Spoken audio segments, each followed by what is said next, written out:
You know something, guys? In the world of cinema and the genre horror itself, everyone's got their own personal favorites. And I find myself, often reflecting on what I would consider to be the top 10 in the genre of horror.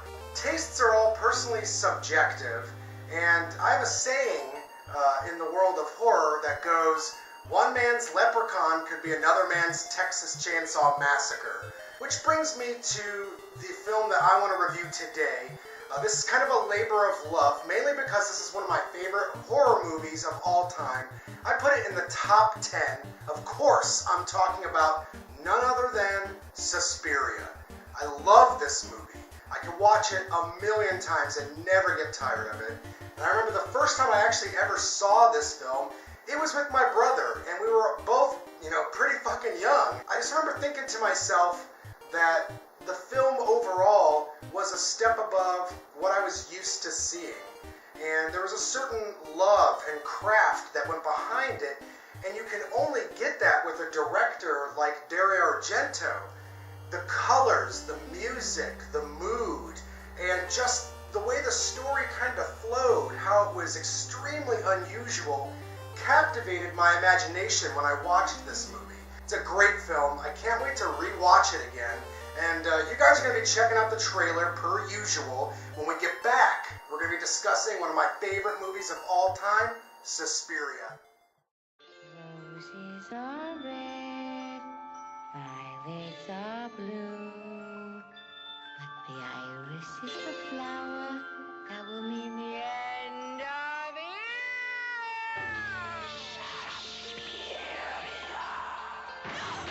You can run from Suspiria.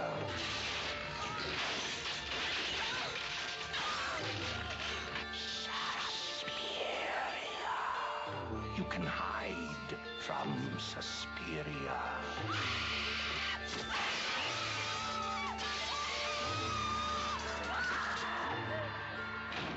Suspiria. But you cannot escape. Suspiria. The only thing more terrifying than the last 12 minutes of Suspiria are the first 92.